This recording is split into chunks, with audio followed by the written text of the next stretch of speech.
दोस्तों, आज की कहानी है बहू रानी। मैं तो तुम पर बोझ हो गया हूँ, इसलिए तुम बेस्वाद खाना देती हो। दोस्तों, कहानी शुरू करने से पहले अगर आपने चैनल को सब्सक्राइब नहीं किया हो तो कर लीजिए, ताकि आपके पास पहुंच सके हर नया वीडियो। नीता की शादी के कुछ दिन बाद ससुर अजय जी बोले, नीता बेटा, हमारी बहुत इच्छा थी कि हमारे घर एक बेटी भी हो, लेकिन हमारी ख्वाहिश पूरी नहीं हो सकी। दोनों ही बेटे हम चाहते तुम हमारी बहू के साथ साथ हमारी बेटी भी बनकर रहो। क्या हमारी ये पेशकश तुम्हें पसंद है? नीता तो खुशी से भाव विभोर हो गई। उसकी आंखों में प्रसन्नता से नमी आई और बोली, पापा जी, मैं आपसे कह नहीं सकती, आपने मेरे दिल की बात कह दी। मैं तो सवे इस घर की बेटी बनना चाहती हूँ। अजय जी और सासू माँ कौशल्या जी के चेहरे पर मुस्कान था। रात के भाव तेराई। बहुत जल्दी ही नीता ससुराल के माहौल में रस बस गई। घर की जिम्मेदारियों को बखूबी निभाने लगी। सास ससुर उससे बहुत संतुष्ट और खुश रहते थे तथा उसे एक बेटी की तरह प्रेम करते। किसी तरह का कोई प्रतिबंध रोक टोक उस पर नहीं लगाते थे।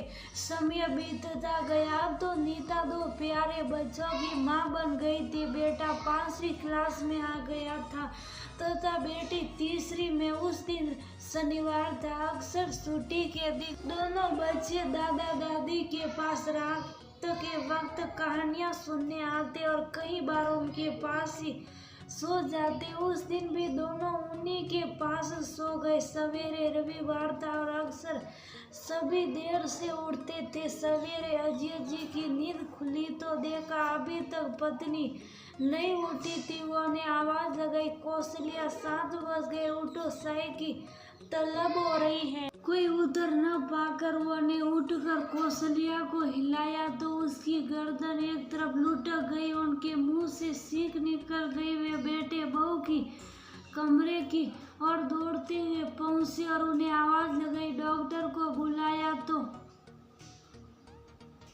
उन्होंने बताया कि सोते हुए ही कौशल्या जी को जबरदस्त दिल का दौरा पड़ा और उनकी मौत हो चुकी है।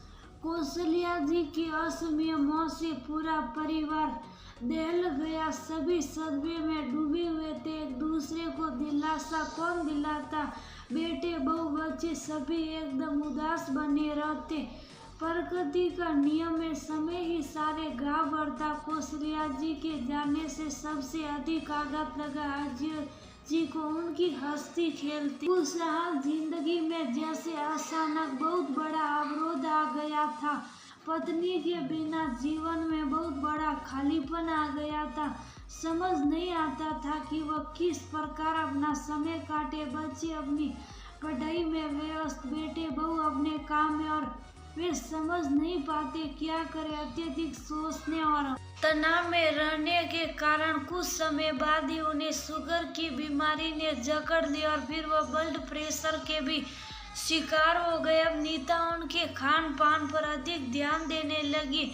बहुत समझाती रहती कि वे अपने आप को व्यवस्थित रखें, अपने दोस्तों के साथ बैठे गपशप करें, घर से बाहर शाम को पार्क में घूमे फिरे, मन बहल जाएगा। वह करते भी थे, लेकिन उसके बाद भी सहज नहीं हो पा रहे थे। पत्नी का विषय उन्हें परेशान कर रहा था। इसी तनाव के चलते एक दिन उनका ब्लड प्रेशर बहुत बढ़ गया और उन्हें पैरालिसिस का अटैक आ गया। तुरंत उन्हें अस्पताल ले जाया गया। लगभग 15 दिन इंजेक्शन दवाइयों के इलाज से हालत में सुधार होने लगा और उन्हें छुट्टी देते हुए कहा गया कि उन्हें लंबे समय तक फिजियोथेरेपी करवानी पड़ेगी, तभी वे नॉर्मल हो पाएंगे। अब अजय जी को संभालने की पूरी जिम्मेदारी नीता पर आ गई। उन्हें समय पर खाना, दूध, चाय, दवा देना, जूस, फल शुभ आदि बना कर देना, इन सब में काफी वक्त बीत जाता।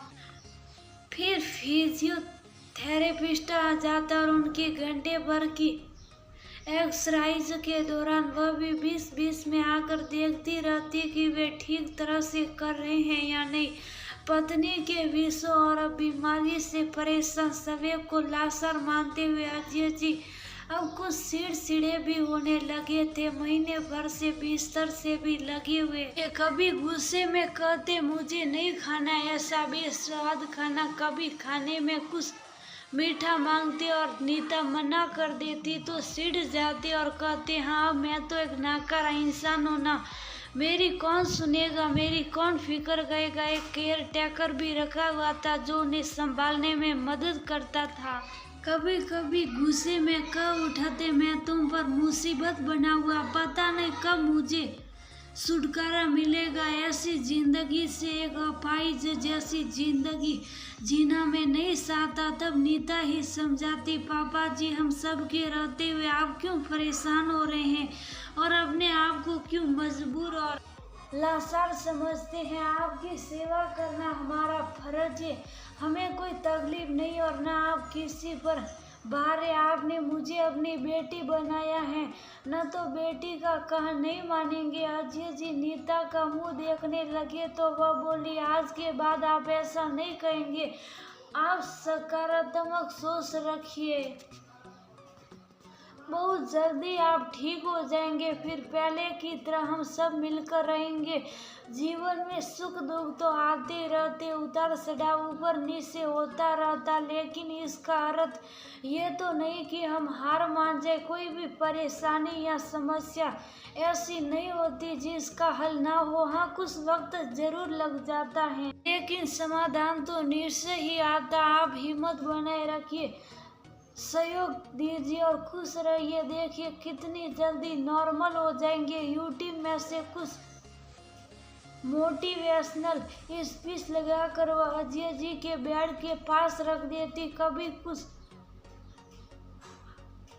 हास्य मनोरंजक कार्यक्रम लगा देती, कभी भजन या आध्यात्मिक गीत लगा देती, वह सुनते रहते। कुछ समय बाद ही सबका असर दिखाई देने लगा और अजय जी की सेहत में अच्छा सुधार होने लगा। उनका आत्मविश्वास और जीने के प्रति शान नजर आने लगे थे। 3 महीनों के बाद अजय जी वाकर की सहायता से चलने लगे। उस दिन घर में सभी बहुत प्रसन्न थे। नीता के पति सतीश बोले पापा को फिर से दोबारा नई जिंदगी देने में तुम्हारा बहुत बड़ा योगदान है, तुम्हारा बहुत शुक्रिया। उनकी आंखें भर आई थी। नीता ने उनके दोनों हाथों को अपने हाथों में लेकर कहा शुक्रिया की कोई बात नहीं, ये तो मेरा फर्ज था। मैं बहुत खुश हूँ कि मैं अपनी जिम्मेदारी सही तरीके से निभा पाई। पापा की बेटी बनी हूँ तो व्यवहार भी बेटी जैसा ही होना चाहिए ना। अजय जी की आंखों में भी नीता के प्रति कृतज्ञता के भाव थे और वे बोले नीता बेटी सचमुच तुमने बहू के साथ साथ बेटी का कर्तव्य भी निभाया। आज मैं बहुत खुश हूँ, तुम्हारी दिन रात की सेवा का ही नतीजा है जो आज मैं अपने पैरों पर फिर से खड़ा हो गया हूँ। नीता ने आगे बढ़कर उनके शरण स्पर्श कर लिया। उन्होंने सब उसके सिर पर हाथ फेरकर ढेरों आशीर्वाद की जड़ी